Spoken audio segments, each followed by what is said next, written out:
आज जैसे आपको पता है आज हमारी रिवीजन क्लास है और लास्ट क्लास में लास्ट जो हमारी ऑनलाइन क्लास हुई थी तो फिर उसमें हमने जो है HTML के बारे में चीज़ें देखी थी कि HTML हम जो है फॉर्म वगैरह किस तरह से बनाते हैं। तो आज जो है हम थोड़ा सा CSS की तरफ चलते हैं क्योंकि हमने काफ़ी लास्ट जो लेक्चर्स लिए हैं, दो चार जो हमारे लेक्चर हुए हैं वो हमने CSS ही सीखी है। तो CSS को रिवीजन कर लेते हैं कि हमने क्या क्या चीज़ें पढ़ी हैं लास्ट दो चार दिन में लास्ट वीक में। तो सबसे पहले आपको पता होना चाहिए हम CSS यूज़ क्यों करते हैं। तो CSS हम जो है HTML की फाइल्स या कोई भी हमारी वेब डिज़ाइनिंग होती है उसको स्टाइलिंग देने के लिए हम CSS को यूज़ कर रहे होते हैं। CSS की फुल फॉर्म भी इसी तरह की कुछ कास्केटिंग स्टाइल शीट, मतलब इसकी आपको फुल फॉर्म से ही पता लग जाता है कि जो है हमने एक स्टाइल जो है अपनी शीट को एक स्टाइलिंग देनी होती है। तो आप अब हमने जो है HTML जितनी भी सीखी उसमें हमने अपनी वेबसाइट का एक तरह से स्ट्रक्चर बनाना सीखा कि हम किस तरह से अपनी वेबसाइट का स्ट्रक्चर बना सकते हैं। जिस तरह से आप इस तरह से समझें कि आप कोई भी जो है घर वगैरह बनाते हैं तो पहले क्या करना पड़ता है, आपको उसका स्ट्रक्चर बनाना पड़ता है। अब हमने स्ट्रक्चर बनाना सीख लिया तो अब बात आती है कि उसकी डिज़ाइनिंग हम किस तरह से करते हैं। तो उसकी डिज़ाइनिंग के लिए फिर आप जो है CSS का जो है इस्तेमाल करते हैं। तो मैं आप लोगों से स्क्रीन शेयर करता हूँ, फिर हम जो है आज का लेक्चर स्टार्ट करते हैं। ठीक है जी। तो ये क्या बात कर रहा है कि it is a language that is use to describe the style of a document. ये बात आ गई कि जो है हमारे पास ये आपके डॉक्यूमेंट या कोई भी वेब पेजेस को स्टाइलिंग देने के लिए CSS यूज़ होती है। अब सबसे पहले हम जो है इसका सिंटैक्स के बारे में पढ़ते हैं कि हम जो है किस इसमें कौन कौन से सिंटैक्स होते हैं और उसको हम किस तरह से यूज़ कर रहे हैं और उसमें किस तरह से हम स्टाइलिंग कर सकते हैं। तो हमारे पास बेसिक जो है 3 सिंटैक्स आ जाते हैं, जिसमें हमारे पास जो है एक आता है सेलेक्टर, प्रॉपर्टी और वैल्यू। सेलेक्टर हमारे पास क्या होते हैं, सेलेक्टर्स इस तरह से समझे कि आप कोई भी एलिमेंट या कोई भी टैग जो है यूज़ कर रहे होते हैं HTML के अंदर, फिर जो है वो जो टैग के अंदर आप जो एलिमेंट यूज़ कर रहे हैं उसका जो नाम होता है वो कहलाता है आपके पास सेलेक्टर।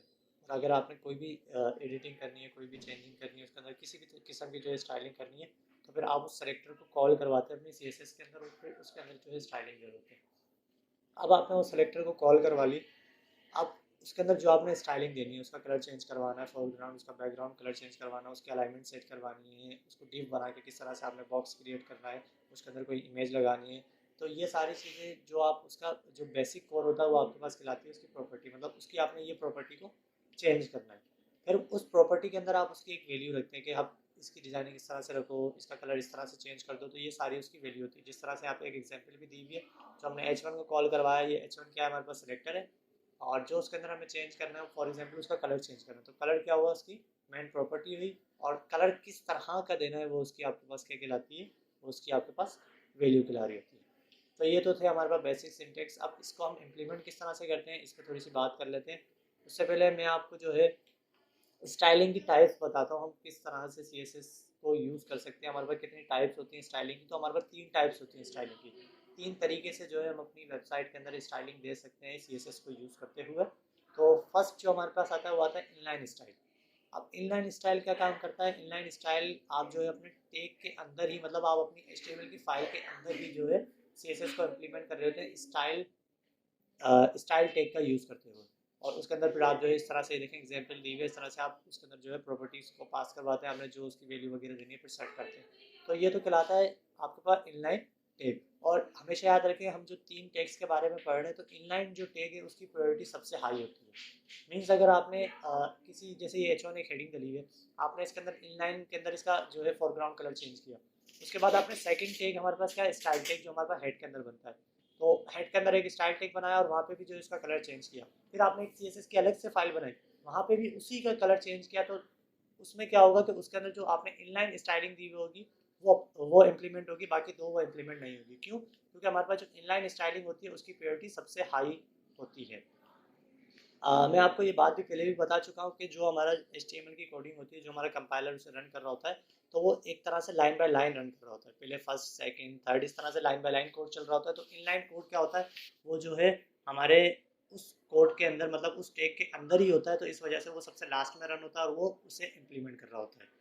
दूसरी फिर हमारे पास आती है स्टाइल टैग। स्टाइल टैग आपको जैसे पता है कि हमने क्या काम करना होता है, हेड के अंदर जो है स्टाइल टैग का यूज़ करते हैं और फिर जिस भी हमने एलिमेंट या टैग का जो है उसके अंदर कोई भी प्रॉपर्टी हमें CSS की अप्लाई करनी होती है उसे कॉल करवाते हैं। फिर कर्ली ब्रैकेट्स लगा के जो आपने उसके अंदर डिज़ाइनिंग देनी होती है आप उसे डिज़ाइनिंग देते हैं। तो ये तो थे हमारे दो तरीके जो हमने HTML की फाइल के अंदर रहते हुए CSS को इम्प्लीमेंट करना है।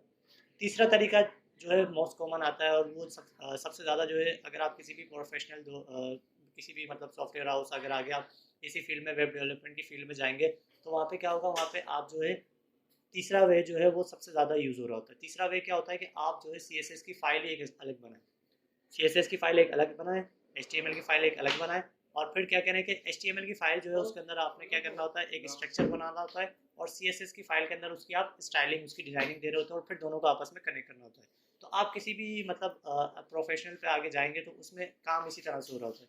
आप एक HTML की फाइल बना के और उसी के अंदर सारे स्टाइलिंग कम करते हैं, मतलब आप इस चीज़ को ज़्यादा प्रायोरिटी रखते हैं कि जो है CSS की फाइल एक अलग बने और उन दोनों को फिर आप जो है कनेक्ट कर लें, ताकि आपको फ़र्क पता लगे कि स्ट्रक्चर कहाँ पे हुआ हुआ है, स्टाइलिंग कहाँ पे हुई है, बड़ा ईजी हो जाता है इस तरह से।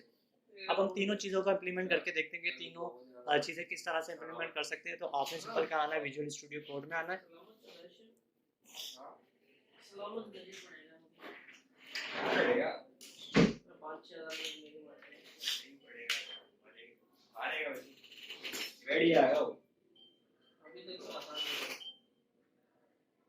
सिंपल हम जो है फाइल में आ जाते हैं और वो फोल्डर ओपन कर लेते हैं जहाँ हमने काम किया है। तो DIT कोई सा भी मैं ओपन कर लेता हूँ, 675 हमने यहाँ पे CSS की फाइल बनाई हुई है। इसे सेलेक्ट फोल्डर करते हैं तो हमारे पास हमारी जो है फाइल ओपन हो जाती है। अब का ये काम तो हमने जो है पहले किया हुआ है, तो मैं क्या करता हूँ एक न्यू फाइल बनाता हूँ ताकि आपको कनेक्टिविटी भी सिखा सकें और जो है सारा काम हम जो है स्टार्टिंग से करें। तो मैं क्या करूँगा, यहाँ पे आके एक न्यू फाइल बना लूँगा। फॉर एग्जाम्पल आज हम ऑनलाइन क्लास ले रहे तो मैं एक नई फाइल बना लेता हूँ online.html के नाम से, और एक और फाइल बनाता हूँ मैं online.css के नाम से।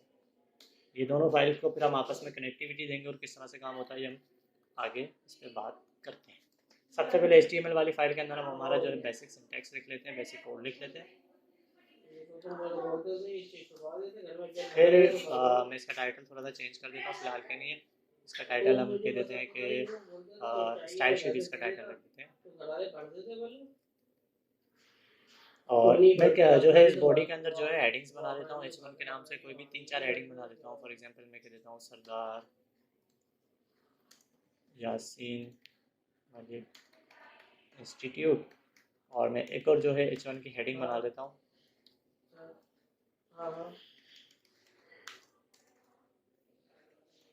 और इसके अंदर हम कुछ भी कह देते हैं DIT 30 वॉइस, और एक और H1 बना लेता हूँ जिसमें मैं कह देता हूँ DIT 29 वॉइस। इसके अलावा मैं इसके अंदर नीचे जो है एक पैराग्राफ भी बना लेता हूँ जिसमें मैं रैंडम टेक्स्ट पास करवा लेते हैं और ये सिंपल है, आपने रैंडम टेक्स्ट पास करवा लिया। अब मैं चाहता हूँ कि पहले मैं रन करके दिखाता हूँ आपको हमारी जो है वेबसाइट दिखती है किस तरह से। सिंपल तो CSS 5 to 6 वॉइस CSS और online.html।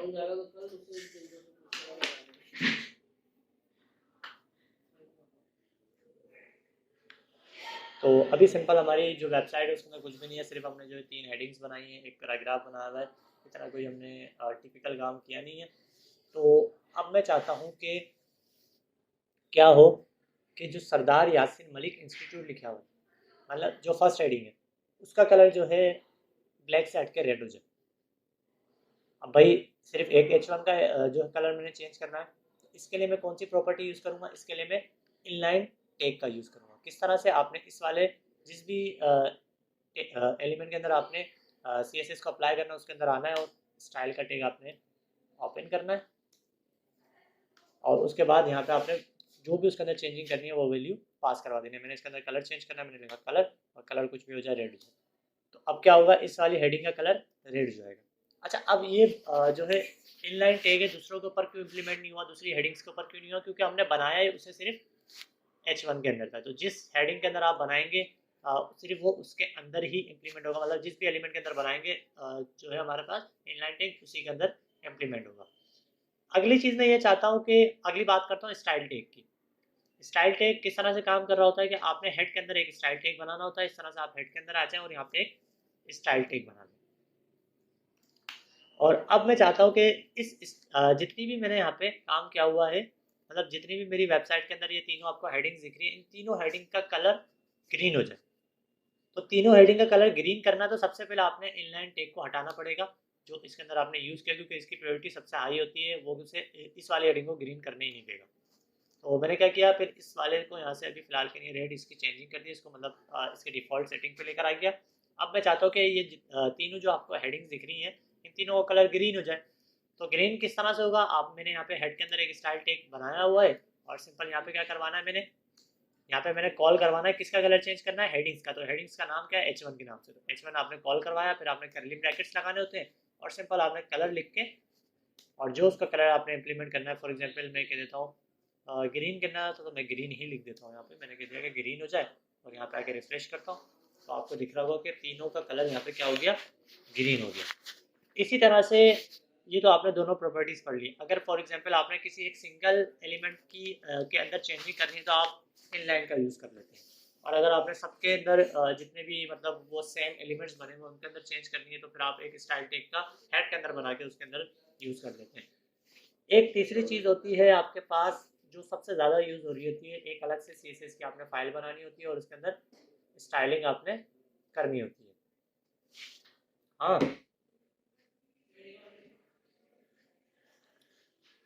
तो अब वो किस तरह से इम्प्लीमेंट करेंगे आप इसके अंदर, तो आपने यहाँ पे CSS की एक फाइल बनाई हुई है। अब मैं जो है फिलहाल के लिए जो है ये वाला स्टाइल जो आपने यहाँ पे दिया हुआ है, इसकी स्टाइलिंग को यहाँ से हटा देता हूँ, वापस जो है इसे डिफ़ॉल्ट इसकी सेटिंग के ऊपर लेकर आ जाता हूँ।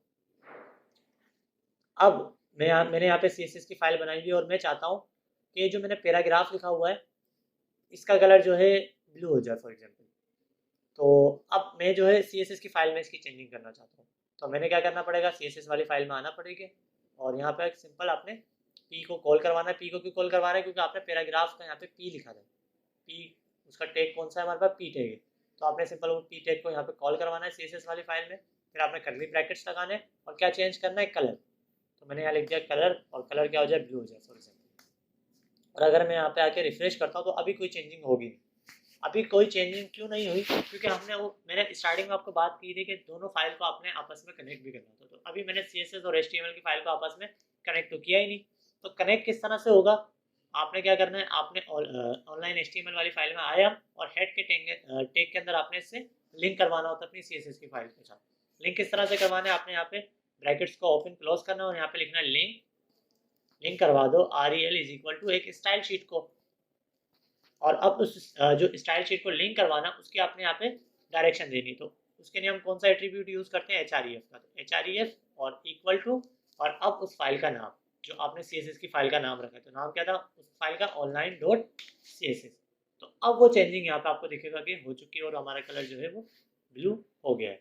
इसी तरह से मैं चाहता हूँ कि इन तीनों का कलर भी जो है चेंज हो जाए, तो मैं क्या करूँगा, सिंपल वहीं ऑनलाइन वाली क्लास में आके, और यहाँ पे तीनों H1 हमारे पास टैग बने, मैं H1 को कॉल करवाऊंगा, करली ब्रैकेट्स, और यहाँ पे कह देता हूँ इनका कलर क्या हो जाए, कोई भी मैं चेंज कर देता हूँ, एक्वामेरीन हो जाए, इस तरह से। तो आपको दिखेगा कि उन तीनों का कलर भी यहाँ पे चेंज हो चुका है। उम्मीद है आप लोगों को ये तीनों टैग जो है स्टाइल इंक्लूडिंग स्टाइल जो है समझ आ गए होंगे। आगे चलते हैं थोड़ा सा कलर प्रॉपर्टी के तरफ। अब अगर आपने अभी हमने जिस तरह से यहाँ पे इम्प्लीमेंट की, जिस तरह से इस चीज़ें यहाँ पे कलर प्रॉपर्टी का यूज़ किया, तो ये हमने फोरग्राउंड कलर चेंज किया था। तो अगर आपने अपनी टेक्स्ट का जो है फोरग्राउंड कलर चेंज करना हो, तो आप क्या यूज़ करते हैं, आप सिंपल कलर लिखेंगे और कॉलर लगाएंगे, और उस कलर का नाम, उसकी वैल्यू पास करवाएंगे, और सेमीकोलन से उसे बंद कर देंगे। तो ये क्या किया आपने, ये एक तरह से फोरग्राउंड कलर की चेंजिंग करवा दी। लेकिन अगर आपने बैकग्राउंड कलर चेंज करवाना है, तो फिर आपने क्या करना पड़ेगा, पूरा का पूरा बैकग्राउंड लिखना पड़ेगा।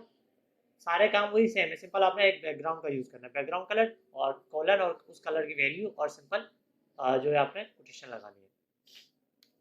अब आ, मैं चाहता हूँ कि जो मेरी वेबसाइट आपको व्हाइट कलर की दिख रही है, ये पूरी की पूरी वेबसाइट मुझे ब्लैक कलर की दिखे, मतलब ये पूरा का पूरा पेज जो है मुझे ब्लैक कलर का दिखे, अपनी web page.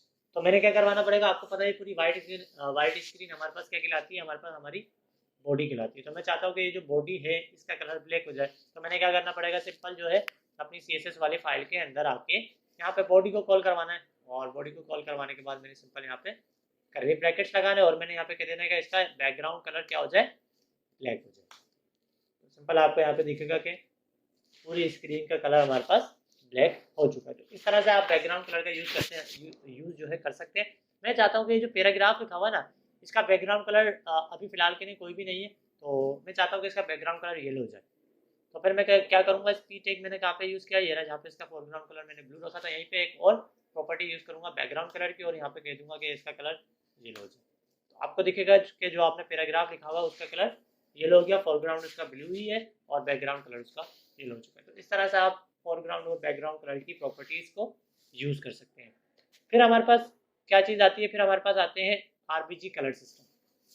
RBG colour system क्या होता है कि आप जो भी कलर रखना चाहते हैं उसका एक पीछे आरबीजी कलर कोड होता है, रेड ग्रीन ब्लू जिसे हम कहते हैं आरबीजी को, आरबीजी की फुल फॉर्म है, मतलब इनका मिक्सचर, इनका एक कोड होता है। आप किसी भी प्रोफेशनल जगहों पे जाएंगे, कहीं भी इस तरह की सॉफ्टवेयर हाउस वगैरह में जाएंगे, वहाँ पे क्या होता है कि आरबीजी कलर वहाँ पे मतलब एक तरह से आपके पास कलर कोडिंग यूज हो रही थी। आप ये इस तरह से नहीं कर रहे होते कि रेड ग्रीन ब्लू ये कलर हो जाए, आप जो है एक कलर कोड उसके ऊपर इम्प्लीमेंट कर रहे होते हैं और फिर उससे क्या होता है उसकी चेंजिंग वहाँ पे हो जाती है। अब आप बोलेंगे सर जो है आरबीजी कलर क्या है, कहाँ से आएगा, तो हमें पता कैसे चलेगा कि इस कलर का कौन सा कोड है। तो फिर आपने सिंपल क्या करना है, आपने गूगल पे आना है। यहाँ पे गूगल पे आने के बाद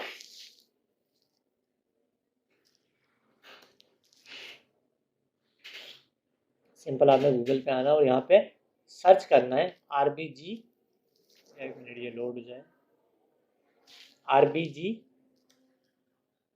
colour picker, RGB colour picker. तो आपको दिखेगा कि यहाँ पे हमारे पास स्टार्टिंग में एक स्क्रीन ओपन हो रही है जहाँ पे हमारे पास जो है आपको कलर दिख रहे हैं। आपने जो कलर यहाँ से चूज़ करना है आप यहाँ से उस कलर को चूज़ करें। ये आपको दिख रहा है कि हमने इस तरह का कलर पिकर कर लिया। अब आप जाना चाहते हैं इसका आरबीजी कोड क्या है, तो यहाँ पे नीचे ही आपको दिख रहा होगा इसका ये आरबीजी कोड है। तो आपने फॉर एग्जाम्पल मैं कोई भी उठा लेता हूँ, किसी भी तरह का कलर है उनके सबके जो है आपको यहाँ पे कलर कोड दिखते हैं। मैं चाहता हूँ ये जो मैंने कलर यहाँ से पिक किया है ये कलर मुझे अच्छा लगा और मैं चाहता हूँ ये मेरी वेबसाइट का बैकग्राउंड कलर हो जाए। तो ये कलर किस तरह से आपकी वेबसाइट में अप्लाई होगा, आपने सिंपल इसका आरबीजी कोड यहाँ पे आ चुका है, इस कोड को यहाँ से आपने कॉपी करना है। कॉपी करने के बाद सिंपल अपनी वेबसाइट के अंदर आना है और जो आपने यहाँ पे बैकग्राउंड कलर ब्लैक रखा हुआ था इसको यहाँ से हटा के मैं कह देता हूँ आरजीबी हो जाए। और फिर मैंने यहाँ पे क्या करना है, सिंपल ब्रैकेट्स लगाना है और उस कलर को जो मैंने वहाँ से कॉपी किया था यहाँ पे पेस्ट कर देना है। और सिंपल आगे मैं अपनी वेबसाइट को रिफ्रेश करता हूँ तो आपको दिखेगा कि आपका वेबसाइट का कलर अब जो है कुछ उस तरह का हो गया जो आपने वहाँ से कलर पिक किया था गूगल से आरबीजी। तो इस तरह से आप कलर पिकर की मदद से डिफरेंट कलर्स को जो आपने कलर जो है चूज़ करना है आप यहाँ से डिफरेंट कलर ले सकते हैं।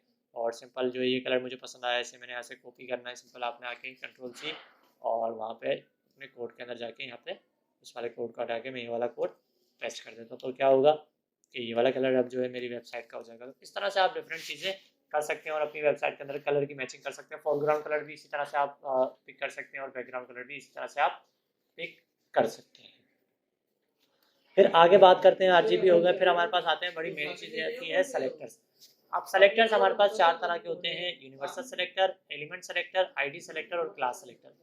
यूनिवर्सल सेलेक्टर क्या होता है हमारे पास, यूनिवर्सल सेलेक्टर हम कहते हैं जो यूनिवर्सली मतलब सबके ऊपर इंप्लीमेंट करना हो, मतलब आपने पूरी HTML की एक स्ट्रक्चर बनाया और आप सबके अंदर एक जैसी कोई चेंजिंग करना चाहते हैं तो फिर आप उसके लिए क्या यूज़ करेंगे, यूनिवर्सल सेलेक्टर। फॉर एग्जाम्पल मैं चाहता हूँ मेरी वेबसाइट के अंदर जितना भी फोरग्राउंड कलर है, मतलब जितनी भी ये मैंने हेडिंग बनाई हुई है और पैराग्राफ बनाया हुआ है, इन सब का फोरग्राउंड कलर जो है ग्रीन हो जाए, इन सब का फोरग्राउंड कलर ग्रीन हो जाए। तो अभी मैंने जो फिलहाल के लिए इनके अंदर जो इनकी कलरिंग की थी उसे मैं फिलहाल हटा देता हूँ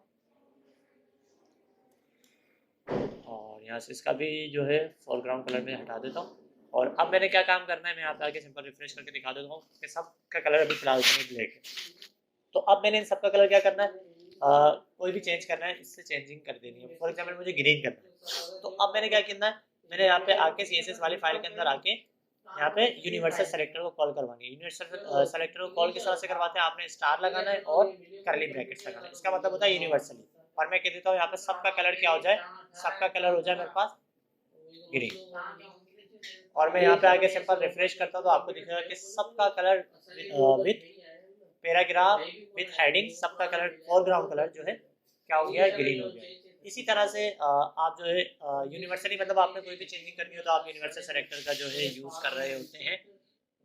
अब हमारे पास अगला सेलेक्टर आता है एलिमेंट सेलेक्टर, जो हम अभी यूज़ कर रहे थे, जो एलिमेंट्स को कॉल करवा रहे थे इस तरह से, जैसे हमने पी टेक को कॉल करवाया, बॉडी को करवाया, इसके अलावा H1 को कॉल करवाया, तो ये हमारे पास क्या कहलाते हैं, हमारे पास एलिमेंट सेलेक्टर कहलाते हैं कि आपने उस एलिमेंट के अंदर चेंजिंग करनी है तो आप उस एलिमेंट सेलेक्टर को कॉल कर रहे हैं और उसके अंदर जो है उसकी चेंजिंग कर रहे हैं।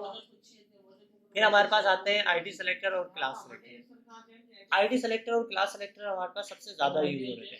अब इन दोनों में थोड़ा सा जो है डिफरेंस है। आईडी सेलेक्टर में क्या होता है कि आप अपने एलिमेंट को जो है आईडी देते हैं, तो आईडी आप किसी भी एलिमेंट को सेम नहीं दे सकते, मतलब एक एलिमेंट को आपने एक आईडी दे दी तो आप दूसरे एलिमेंट को वो आईडी नहीं दे सकते। लेकिन अगर मैं क्लास की बात करूं तो क्लास में ये होता है कि आप एक से ज़्यादा एलिमेंट्स को सेम क्लास दे सकते हैं। इस तरह से समझिए कि किसी, फॉर एग्जाम्पल मैं आपको थोड़ा सा एग्जाम्पल देके समझाता हूँ। फिलहाल के लिए मैं क्या करता हूँ, यहाँ से इन्हें हटा देता हूँ और मैं चाहता हूँ कि जो DIT30 बॉयज, मुझे क्या करना है, मुझे जो DIT30 गर्ल्स लिखा हुआ है इसका कलर जो है यहाँ से चेंज करके रेड कर देना है। तो फिर मैं क्या करूँगा, अब मैंने सिर्फ एक सिंगल पे चेंजिंग करनी है, तो मैं यहाँ पे क्या काम करूँगा कि इस DIT30 जो बॉयज़ है इसे मैं आके एक ID दे दूँगा। ID किस तरह से देनी है, आप सिंपल HTML वाले उस टैग में है और यहाँ पे DIT30 बॉयज़ वाले को आके एक ID दे दें। ID इक्वल टू कोई भी नाम रख दें, इसका मैं कह देता हूँ उसको 1 कह देता हूँ फिलहाल। तो अब इस आईडी को आपने कॉल किस तरह से करवाना होता है, इसको आपने कॉल करवाना है हैश के साथ। हैश के साथ आपने सिंपल यहाँ पे आके हैश लिखना है। हैश लगाने के बाद वहाँ पे जो आपने आईडी रखी है, सिंपल उस आईडी का आप नाम लिखेंगे। नाम क्या, आईडी का नाम क्या रखा था हमने, 1 लिखना है। उसके बाद करली ब्रैकेट्स लगाना है और आपने क्या चेंज करना है उसका, फॉर एग्जाम्पल मुझे कलर चेंज करना है, कलर क्या हो जाए, रेड हो जाए। तो आपको दिखेगा कि सिर्फ जिसको आपने वो सेम आईडी दी हुई है वो आईडी उसका कलर चेंज कर देगा। लेकिन मैं चाहता हूँ कि सरदार यासीन मलिक और DIT29 इन दोनों का कलर ब्लू हो जाए। तो अब 2 है, तो 2 के लिए मैं क्या करूँगा, दोनों को सेम क्लासेस दे दूँगा। तो इसके लिए हम क्या करेंगे, सिंपल यहाँ पे आएंगे और सरदार यासीन मलिक वाले को भी मैं एक क्लास दे दूँगा और क्लास दे देता हूँ फॉर एग्जाम्पल मैं 2, और यही 2 जो सेम क्लास है, ये सेम क्लास मैंने यहाँ पे DIT30 बॉयज़ वाले को भी दे दी। अब क्या होगा कि दोनों को क्लासेस सेम है और दोनों को क्लास किस तरह से कॉल करवाते हैं हम यहाँ पे, डॉट के साथ, डॉट और उस क्लास का नाम, फिर करली ब्रैकेट्स, फिर क्या चेंज करना है, कलर, और कलर क्या रखना है, फॉर एग्जांपल मैंने रखना है ब्लू।